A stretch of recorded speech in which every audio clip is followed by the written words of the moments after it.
Thank you guys. Thank you, Ron, for that introduction. I appreciate it. I've never done roofing sales before. So I'm going to go out on a little bit of a limb here and guess what your favorite part of your job is. And don't say snapping necks and cashing checks. That's a little passe, right? I'm going to guess it is door knocking, right? You guys love door knocking? Shit, yeah. So that's one of my first jobs. That's why I bring it up. One of my first jobs back in college. I was out selling automotive coupons. I don't know if they do that anymore. Midas coupons. It was before technology, so we printed these laminated cards. It had 4 oil changes on it and a radiator flush, some other diagnostic tests. And we would sell those things for, can you guess how much it was 1990, so I'll give you some scope. How much do you think I was selling those things for? 4-pack? $50. For, $40. We were selling those things for $40 for 4 oil changes and a radiator flush, right? Gives you some context about what inflation has done to our dollars, right? On a good night, I'd sell like 2 or 3 of those things. Anyway, I knock on this one guy's door, and he comes to the door, no shirt on.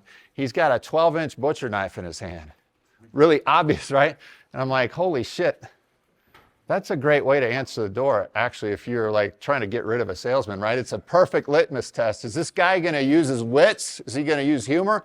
Or is he going to do what I did at 20? I just put my tail between my legs and I booked, right? There's another door knocking instance that I ran into. I was same era. I wasn't selling anything. I was going to college still, living in Spanish Towers up in Boulder, high-rise condo building. And I'm trying to do homework, and there's this pounding on the floor above me. God, I'm like, what the hell is going on? After like an hour, I'm like, I got to go deal with this. So I go up there and knock on that guy's door. He answers the door, and he's kind of frazzled. He's like, come on in. And I take one step in. I'm a little reluctant to step inside this guy's door. And he comes back after dealing with he's like, what do you need? What's going on? I'm like, man, I'm trying to do homework. I live below you. A lot of pounding on the floor. Is there anything we can do to kind of manage that? And he's like, do you want to try to deal with these kids? And he just loses it, right? And I'm again, like, put my tail between my legs and I booked. So how many of you guys have kids? And how many of you guys have been in that situation where your kids are driving you nuts? And it's probably not a situation where, this is what I took away from that situation is, be very careful with confronting a dad and some moms in a case where the kids are driving them nuts, because they've got some superhuman strength at that point and some pretty poor decision-making choices going through their mind too. So anyway, the reason I bring those situations up is I want to commend you guys for the talent and the skill and the courage that it takes to go out and meet people on their turf, right? To meet people at their house and to contend with that. It's tough work, so I commend you guys for that.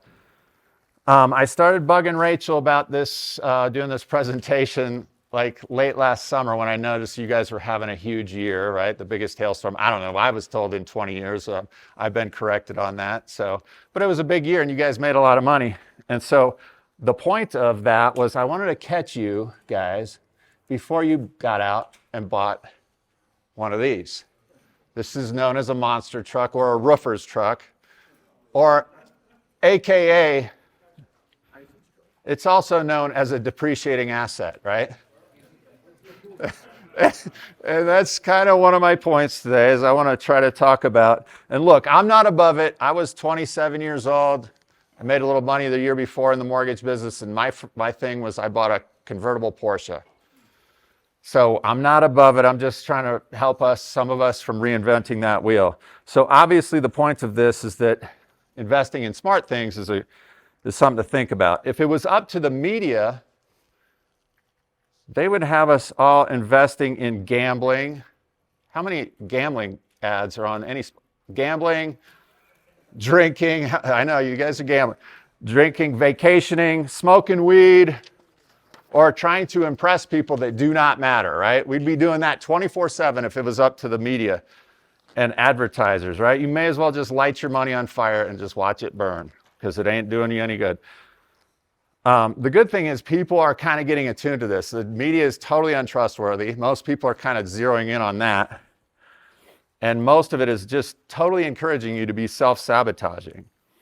So who do you rely on for advice? Like financial planners? You guys talk to financial planners or banks? Maybe even school? Like, does school teach you stuff? The weird thing about all those entities, their money, their funding all kind of comes from the same sources. So they're not really that trustworthy anymore. So who's the next best option? Like parents or family or close friends, right? Those should be your most reliable options for sure, because those are trust relationships. But a lot of those people have been sabotaged too. They may not know what to tell you, how to tell it to you. Some of them are afraid to tell you if they do know. And so now I'm not saying that I have all the answers, right? I'm not trying to purport that.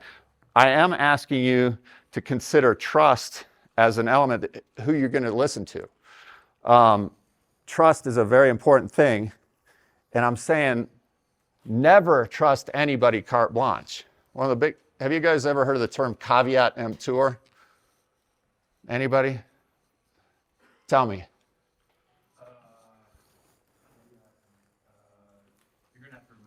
I'm an economics major. I'm not a Latin major. I'm an economics major. Caveat emptor means may the buyer beware, right? And so that's all important. That means don't trust anybody because you got to stress test them. That's a really, really important thing to do. So I'm not saying like just listen to me carte blanche. Stress test me. Put me through the test, okay? So now that you're looking at me through that lens, if I could show you an airtight way of knowing that what you're investing in, not just your money, but your time and your effort, is not only going to help you yield good results from a wealth point of view, but it was also going to make you feel really good about what you're doing and why you're doing it. Would that be something worth listening to? Would you guys give me a few minutes to talk about that? All right, cool. That's what I'm here to talk about. So let me get into it. I'm a mortgage broker for 30 years. My company specializes in real estate and mortgage lending. So let's start at a place that we can probably all agree on. Like we all know real estate's a pretty valuable investment. Most of us have been around it. How many of you guys own your own house? Okay, good. That's more than half. How many of you want to own at least one or maybe multiple houses?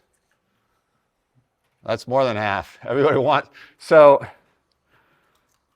I usually teach this series of personal finance classes, and I'm going to try to condense it today into one element of that. And that's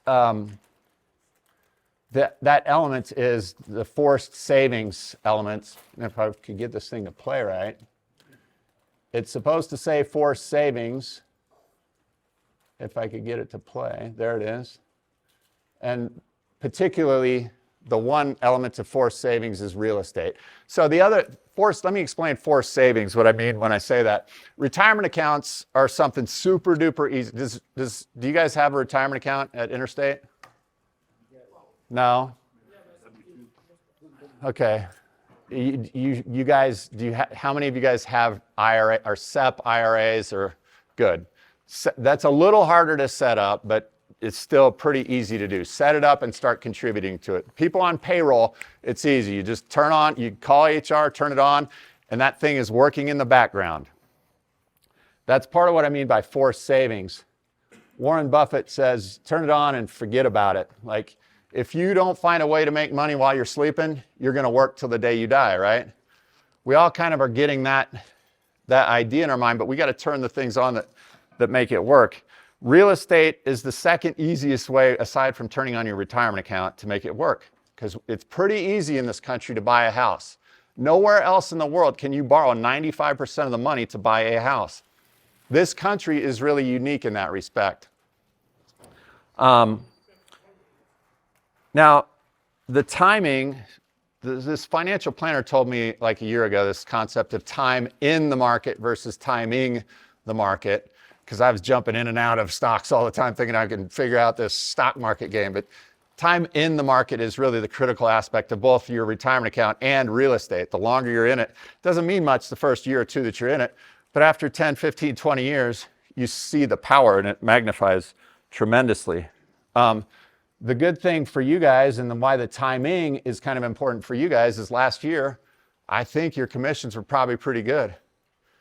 This year, they're probably starting off okay. We average your income over 2 years in commission positions or self-employed guys. I think most of you guys are effectively self-employed, so we'll average that over a 2-year period. So you've got savings, you've got good income, your opportunity timing, this market is probably pretty good. It might be a good opportunity for you to look at investing in, if you already own your house, maybe looking at others, because piling up these assets, not depreciating assets, but appreciating assets, is really, really valuable. I'm not saying to go out and force the situation, because how many of you guys are surfers? There's not one. All right, cool. I've always imagined that I'm going to learn how to surf on a 1-week vacation when I go to California. You can't learn that way, right? I've lived in a landlocked place my whole life. But surfing for me is like one of the coolest analogies, because like you can get out there and paddle your ass off and wear yourself out. If there's no waves, you ain't going to get on a wave. And you can kill yourself wearing yourself out. My point is, like, don't force these situations, but pay attention to try to read the tea leaves or read the waves of what's going on. This opportunity that you guys have with a lot of income, a lot of savings, real estate market's off a little bit right now, so it might be a good thing to look at. The wealthiest clients that I have in the 30-year history that I have, the wealthiest dudes I have are guys that started accumulating real estate like in the 90s. This one guy with a property management company, he was not a college, he didn't even go to college. He was a drug dealer in the 80s, 70s and 80s.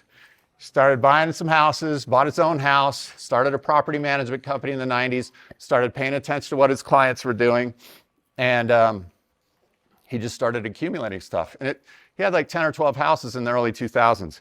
It didn't mean much then, right? But now those houses are worth like $15 million. I got another, and he works, he has to manage them and keep them up, but that stream of income is not going away. I got another client that's in the same exact shoes. He's got about 25 properties. He's worth about $25 million. But I've also got hundreds of other clients who bought houses, they just bought their house. And the cool thing is they got mortgage payments that are like $1,200 or $1,500. You guys that own houses, your mortgage payments are like pretty cheap relative to average housing costs in this country, are more on the order of $2,500 or $3,000 a month. So the other cool thing you're doing with real estate is you're locking in housing costs, which is really cool, because if you lock it in now, 10 years from now, housing costs are probably going to be $10,000 a month. You don't want to have to choke on that payment, right? So that's another really powerful thing that I think real estate can and will do for you. There's another, this is the part where I'm going to try to get into some stuff that doesn't get brought up a lot. So there's another really fundamental thing about real estate that doesn't get talked about hardly ever. Now, listen, I come from a construction family. The other side of my family were farmers. We're Germans. How many German comedians do you guys know? Germans aren't funny people, man. We're just total, like, practical oriented stuff. We're all about content. We're not about packaging, right? So I'm always working on packaging, but I suck at it. The guys that are good at packaging are like movie producers, Martin Scorsese, Oliver Stone, right? They make movies that make you feel really good, get you pumped up. Their content is good, but they really know how to package it well. The reason I say that is because this video is the antithesis to that. This thing is boring. Oliver Stone didn't produce this, but the content is really cool. And it's about inalienable rights or unalienable rights. You guys know what I'm talking about? Declaration of Independence. What, like life, liberty, and pursuit of happiness. That's a weird one, because I never could get my arms around that. John Locke is a guy who started writing back in the 1700s a lot about individual liberties. And his thing was life, liberty, and property. So when you watch this, I want you to pay close attention to the property aspect of this thing and why that's important. I'm going to show you 3 minutes of this video that I think is really interesting. So You have the right to seek leaders for yourself, but you have no right to impose rulers onto others. No matter how officials are selected, they are only human beings, and they have no rights or claims that are higher than those of any other human beings, regardless of the imaginative labels for their behavior or the number of people encouraging them. Officials have no right to murder, enslave, or to steal. You cannot give them any rights that you do not have yourself. Since you own your life, you are responsible for your life. You do not rent your life from others who demand your obedience, nor are you a slave to others who demand your sacrifice. You choose your own goals based on your own values. Success and failure are both the necessary incentives to learn and grow. Your actions on behalf of others or their actions on behalf of you is virtuous only when it is derived from voluntary, mutual consent. For virtue can exist only when there is free choice. This is the basis of a truly free society. It is not only the most practical and humanitarian foundation for human action, it is also the most ethical. Problems in the world that arise from the initiation of force by government have a solution.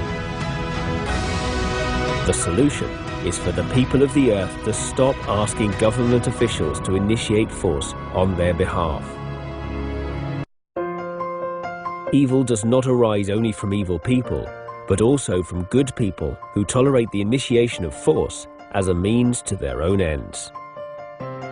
In this manner, good people have empowered evil people throughout history. Having confidence in a free society is to focus on the process of discovery in the marketplace of values, rather than to focus on some imposed vision or goal. Using government force to impose a vision on others is intellectual sloth and typically results in unintended, perverse consequences. Achieving a free society requires courage to think, to talk, and to act, especially when it is easier to do nothing. But the property thing, right? The property is a product of your past. Have you guys ever thought about that, like that way of describing it? It's your inalienable right. Like, you have the right to keep your stuff. You can't take anybody else's stuff. And that's really kind of an interesting philosophical way to think about what real property is and like what we're doing with it. So, you know, of course, we want to, you know, part of life involves rewarding ourselves and relaxing and maybe blowing a little bit of money, but you don't really need to be encouraged to do that. Your ego will take care of that stuff for you. Responsibility kind of needs to be encouraged. And that's kind of what I'm here to kind of like bring to our attention. Your ego's a monster. It'll naturally take you to those other things. Why is media, why are advertisers why are all the big companies trying to push us to ego stuff? It makes a ton of money, but they also want to make us slaves, right? I mean, that's a thing that I think is genuinely in this context a little bit. It's just easier to sell. Is it easier to sell stuff to a child who wants what he wants, or to a dad trying to protect his property that he put a lot of effort into earning? That's a pretty, you guys are all dads, right? There's one mom in this crew, but we all are trying to protect our stuff. That's kind of why media targets kids and moms. Nothing against moms, but they're more nurturing. They want to appease people. Dads are protective. Dads want to keep their stuff. That's something to think about. How many guys, I drove down here today, and man, it just hits me in the face when I drive down here. Downtown, I mean. How many of you guys have heard of 15-minute cities? Do you know what 15-minute cities are? The Great Reset. 15-minute cities, well, you know that it's happening when you see all the cranes up. All those cranes that are building apartment buildings, that's a 15-minute city. So the idea behind that is that, first of all, they're apartments. They're not condos. And so you guys know the difference between an apartment and a condo, right? Condo, you own that unit. Apartments, you rent it from a big company. They're all apartments. And the idea behind those is that you'll live, everything that you need will be within 15 minutes of your house. Well, that sounds pretty cool, right? But 20 years ago, when you develop a building like that, the developer had to allocate like the first 5 floors of the building to parking.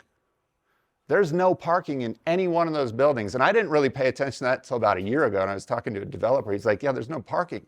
They put them right next to light rail stations and that sort of thing. So you'll be able to take a light rail, take a scooter or your bike. They're putting all these bike lanes in everywhere. Look, I don't want to spend a ton of time on this, but there's something to be said for ownership. Part of the Great Reset is that you'll own nothing and be happy. Why would somebody be trying to convince you that owning nothing is going to make you happy? It's totally untrue, right? Owning stuff is the product of your past. That's why I brought up that video.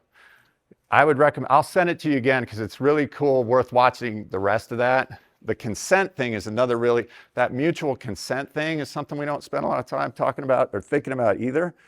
But that's important stuff. Developing forces, developing these philosophies and understanding, it's the foundation that we put underneath our, let me just spend, how many of you guys have seen this movie? Have you seen that? I mean, it's stupid.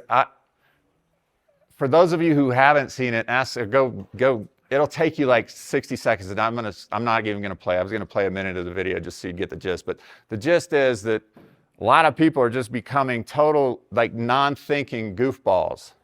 And we're sitting here eating goo. This guy's sitting in a chair watching a boob tube about nothing, and he's eating goo out of a bucket. And it's like, that's what the whole movie is. It's kind of funny because Luke Wilson's in it, and he makes it pretty funny. And it makes a really good point that we're deteriorating into these mindless people that don't really think too much about things. And it's a problem.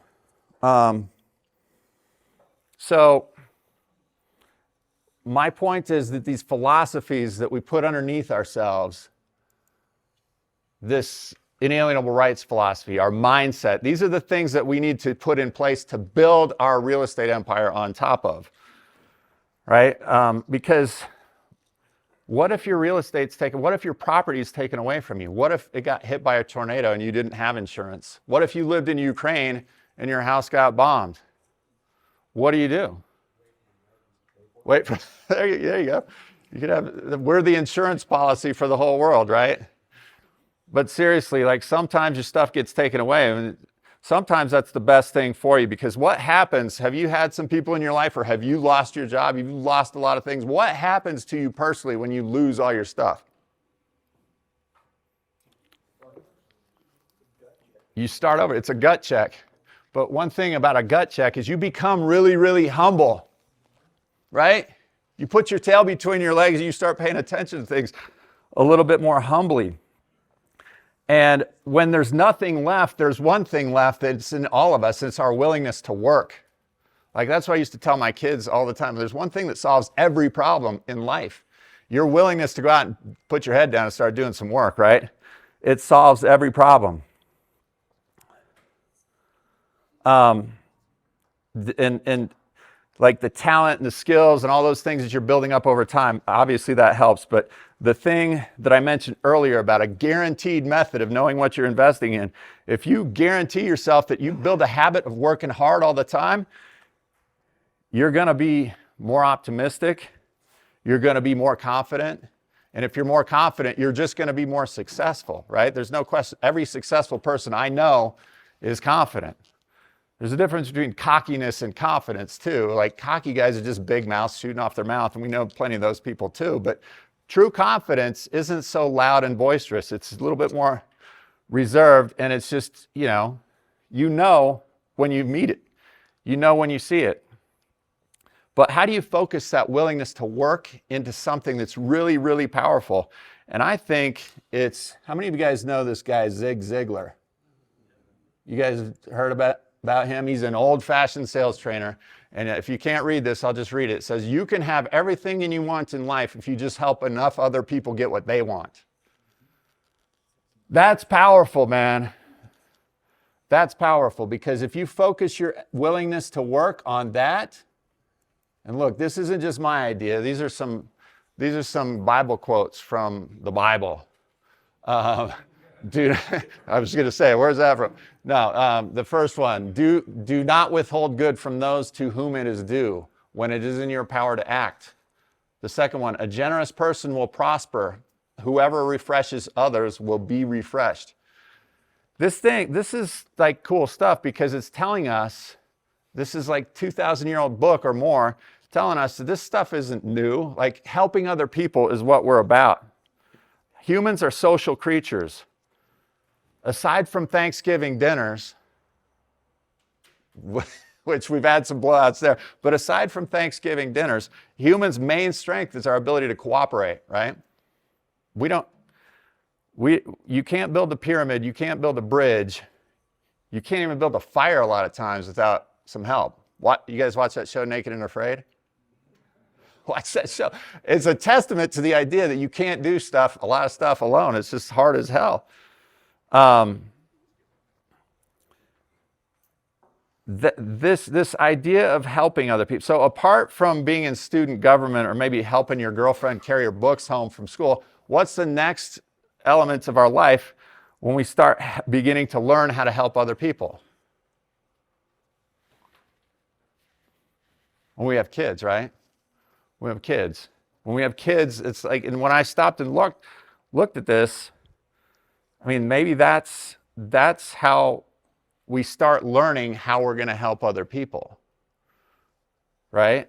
I mean, that's a training ground. I didn't plan on having kids. I just had 2 kids. I had one when I was 28 years old. I had a second one when I was 30. And it was just funny because I didn't plan on them. Like I said, nature just has a funny way of just making this happen. And we make it work. We just figured out. And so this is one of my theories, is that if we stopped and look at these patterns of life, these natural things that somebody's been telling us for like 2,000 years, if we pay attention more to the nature inside of things, we're able to better adjust ourselves to that nature and use the energy within that nature, like those waves in the ocean. It's like breathing. Think about, you guys, when you breathe, you don't have to think about breathing. You don't have to make yourself breathe, right? How about your heart? Your heart you don't have to tell your heart to beat, right? It just does. Your body's doing about 10,000 magical things all on its own.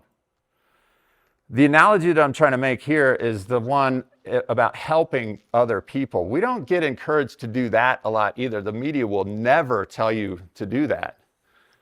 But if you start doing it on your own, it's pretty magical because your body produces all kinds of chemicals that you don't do.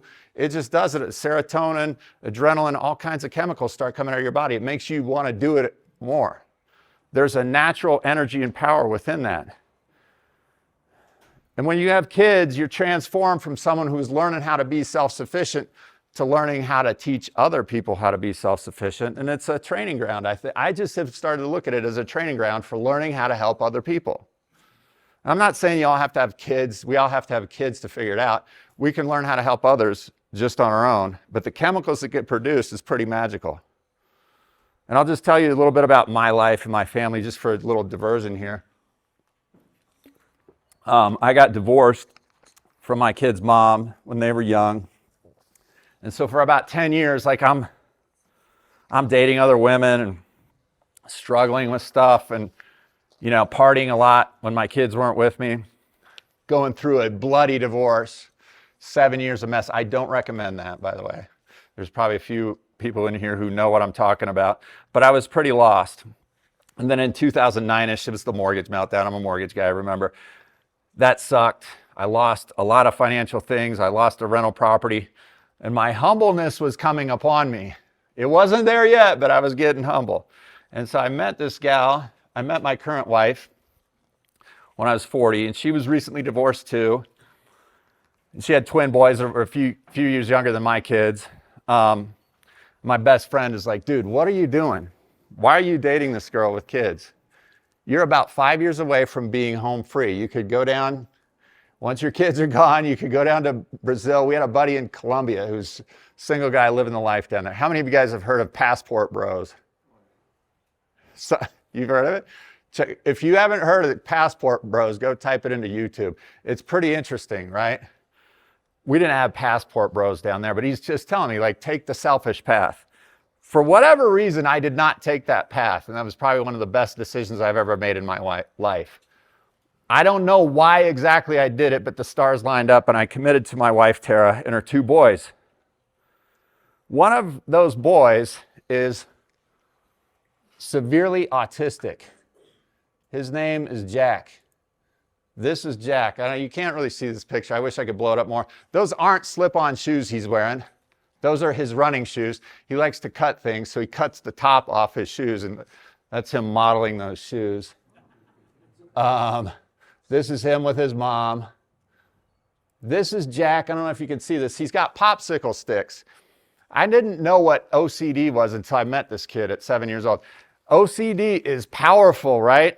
He checks the freezer like 20 times in 5 minutes. He wants to make sure those popsicles are there, they're organized the way he wants them. He's got to organize them in those colors. He'll take a 24 pack. He's got to eat them all at once. And then he has to crack the stick in half, the popsicle stick in half. Now, if you're watching him, that's cool. He'll put him in the trash. But if you turn your back on him for a second, that's a pee trap, and they're going down the drain. So I've been in my crawl space about 15 times the last 2 years. I'm cleaning out the pipes there constantly because he's cutting up tennis balls. He's cutting up all kinds of stuff and trying to put it down the drain. You can't turn your, that's cat litter in the toilet. So my nickname for Jack is the human wrecking ball. My wife doesn't like that I call him that, but that's his nickname in my world. So, man, it's like, look, this is the first time that I brought this kid up publicly. I don't talk about it publicly because, look, my point in doing that isn't to get any recognition. I think being recognized for some sort of weird heroism or virtue is bullshit. Recognition of those things usually undoes that value. These guys trying to put their hand up and like talk about protesting Israel or all this protesting college campus stuff is all false. You know, the recognition for those things undoes the value, in my opinion. But I did think of this story as being a powerful one to help us understand like how helping other people can be powerful. And I'm not talking in this instance about me helping him or his mom. I'm talking about how he helped me.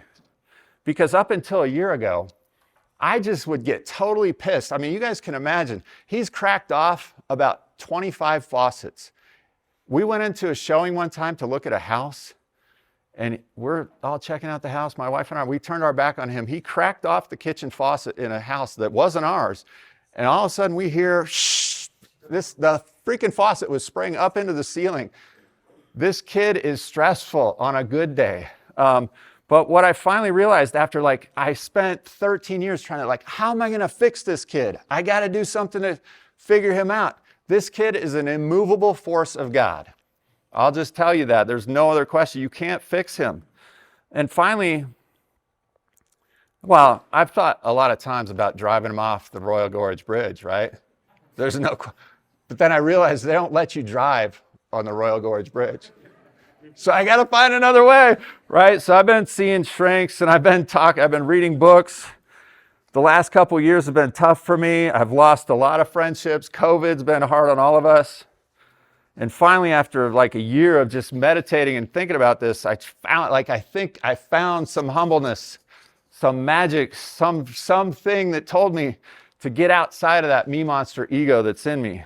And I realized that this kid is a message from God, man. He's telling you to you don't have any control over most things in life. We don't control our heart beating. We don't control our breath. We don't control tons more stuff than we think we control, right? That was an epiphany moment. So instead of before I was just paddling my ass off out in that ocean, trying to surf, trying to find a wave, there's no, just calm down and just let the waves come.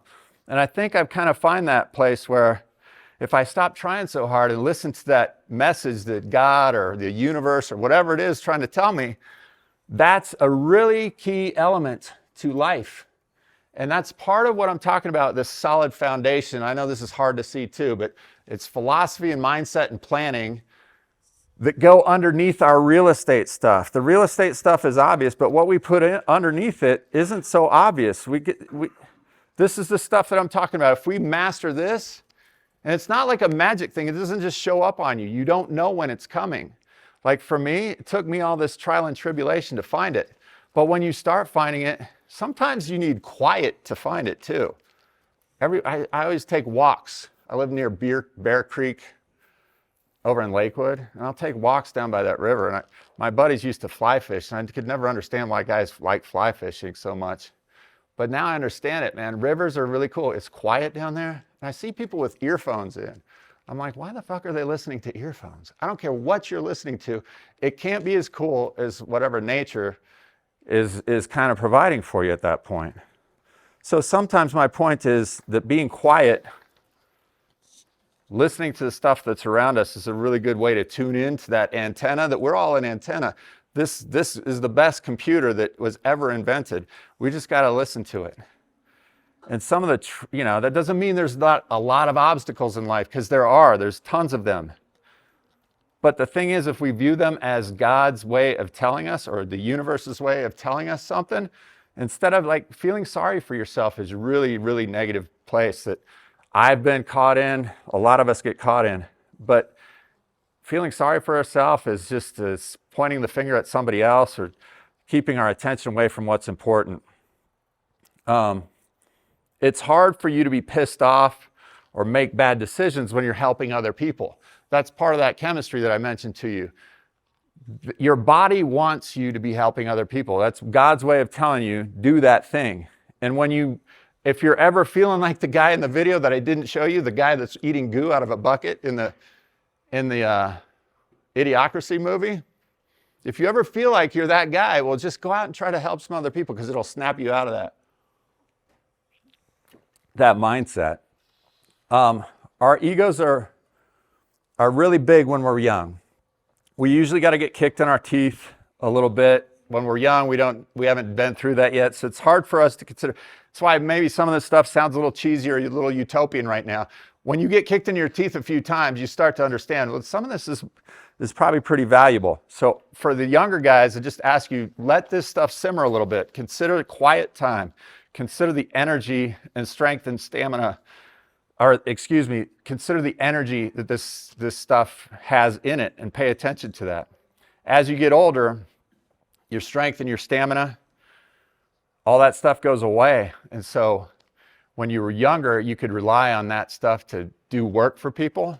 Now, in your later years, you got to depend on wisdom to help other people. Wisdom grows a lot faster if you're attentive to these kind of philosophical things, these energy things, these surfing the waves things, these God's way of telling us things. That energy can be put to good use with your ability to pay attention to that. Sometimes trying too hard doesn't work. So, to get back to the highest and best state of mind, that's where this other coach guy talked to me about. You guys can watch a lot of YouTube videos about this, but the highest and best state of mind is two things. One is thankfulness, and two is helping other people. And look, you guys are doing some really basic work. You're putting roofs over people's heads, literally, right? That's shelter. That's the most basic thing that you could do. So that's totally commendable work. That's putting foundation underneath things. Your philosophy is rooted in a good place, but don't lose track of this thing. This philosophy thing needs to be tended to. Because you don't brush your teeth once a month, right? I hope not. We got to brush our teeth every day. We got to kind of tend to these things on a regular basis too, because they're important to tend to. The media tries to pull us away from that stuff all the time because it's healthy. They want us in our ego. Our ego is a beast. We don't want to be there. So back to real estate. So real estate ownership combined with these fundamental philosophies is where I'm trying to wrap this thing up. The launching pad that real estate gives you, this is the third aspect. Aside from wealth building and hedging against inflation, real estate gives you a launching pad to launch your family, your self-sufficiency, and a platform for helping others. There's a lot of other philosophical, legal things that I didn't really get into because we just don't have the time to get into it. I've got a QR code here that I'll send you guys some resources. I want to send you that video that I had so you can do the QR code. It'll take you to a page where you can punch in your name and email address and phone number. I'll send you that. There's another really cool video that I found recently. Have you guys ever heard of a melt up? Everybody's heard of a meltdown. We all have them probably every day. I do anyway. But a melt up is kind of caused, have you guys ever done any stock trading, like day trading? Any day traders in here? A melt up is kind of a short squeeze. Have you ever heard of a short squeeze? Like really limited supply of something, but then all of a sudden you get a huge influx of demand. And that causes prices to spike up a lot. This video that I found recently that I'll send you talks about that in the real estate world. It said this real estate market is nothing like the mortgage meltdown era. It's very unique in that we've bricked in the whole real estate economy. There is no supply. Nobody wants to sell their house when they got a 3% mortgage. So that supply element isn't going to change. But when rates go down again, demand, because we haven't had anybody buying houses really for like 2 years since rates have gone up. When rates go down again, we'll see a spike in that demand. So then all of a sudden prices are going to go up a lot. This is another timing issue. Yes, sir. My bad. So that's another timing issue that we want to kind of consider. It's a cool, I don't usually put a lot of stock in these data analysis people. This is a really good video, so I'll share that with you. I'll share some other stuff, the kind of mindset stuff. So to just wrap up, guys, sorry for taking so long here to bookend this. I want you guys to know that despite the fact that I've got this kind of know-it-all-y demeanor about me, my German, my guy-like peacock, I want to prove myself to everybody. That's not my intention. Really, my intention, despite it probably not coming out too effectively, is to truly pass along some of what I've been through and some of what I'm learning. And that's part of why I got the cameras here today, to help me better articulate that. So my intention is to help out as much as I can. I appreciate you guys helping me today to help me learn that. So thank you all for listening today. I appreciate your time. Thank you guys.